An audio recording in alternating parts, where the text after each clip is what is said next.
I conclude my matter. Shri Pralhad Joshi. Sir, thank you. Thank you for giving opportunity.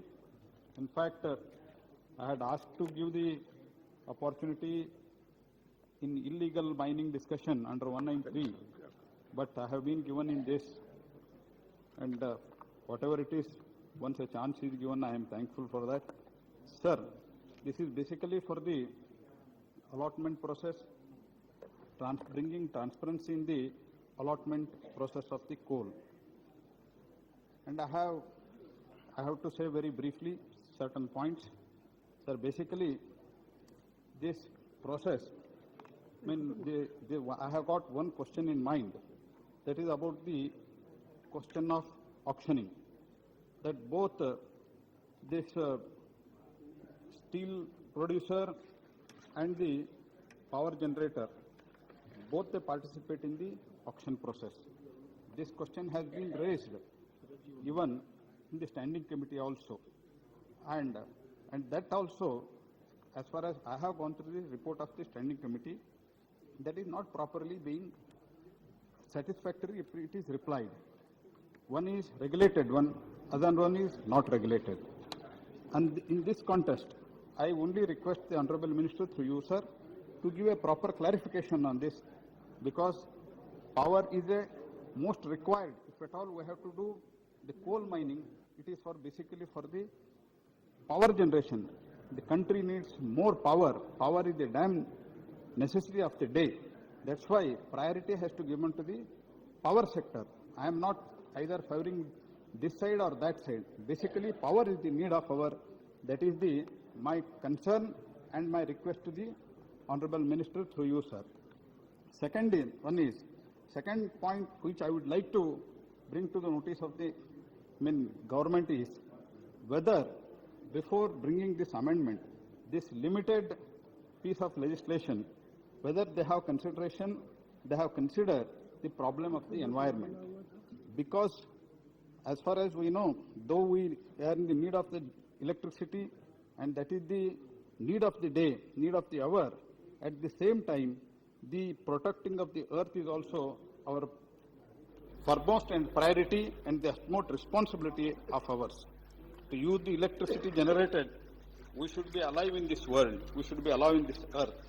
That's why what I am telling is, in the first 45, why I am raising this point is, in the first 45 years of our independence, as reported in the front line in the July, we have diverted 1.64 lakh hectares of the forest land for the mining.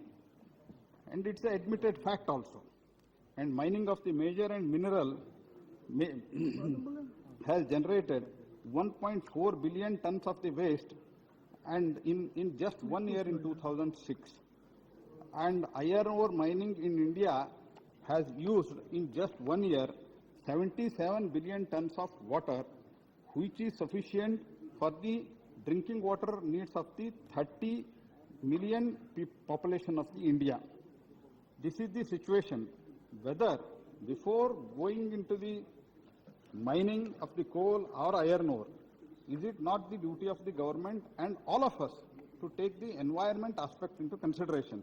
Because as far as I know, the Environment Ministry has given many suggestions, and also lot of correspondence is going on, lot of deliberation is going on among the government, and I also understand that I have also understood that there is a difference of opinion between the Environment Ministry, Coal Ministry, and mining and all other ministry. On as far as my only request to the government, ministry is to, while doing all these things, while bringing this such type of legislation, the environment is we have to keep the utmost priority, because we have already started discussing on whatever the flood is taking place today, or for all these reasons, and the change of the timing in the rain, for all these things, the global warming is the reason. By this, agricultural production is also affected. Not only that, we are undertaking a commitment to reduce the emission to 20 to 25% by 2020. That is the commitment of Honorable Prime Minister to the world.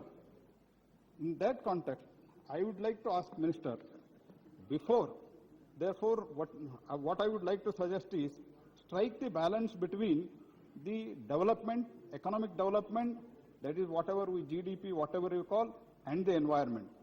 To do this, my earnest request is bring comprehensive law to control the mining, by which we should be able to control basically illegal mining.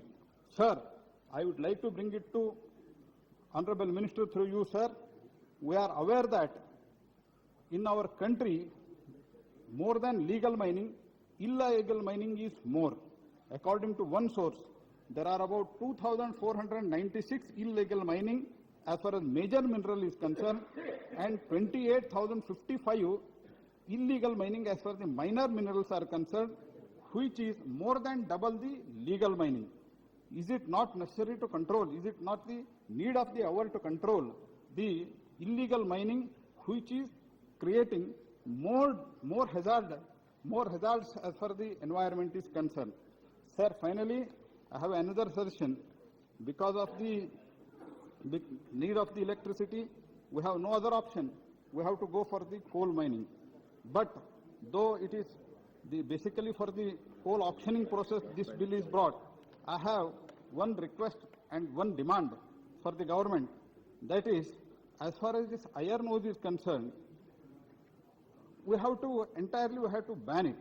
Why I am telling you is this: we have no other option as far as coal mining is concerned. But as far as iron ore is concerned, as I have already told, the illegal mining, it is taking place maximum in the iron ore. It is taking place in the coal also. But at the same time, it is taking place much in the iron ore. And that's why I urge, because the countries like Brazil, China, Japan, which are having more minerals than us, they are not mining. They are still importing.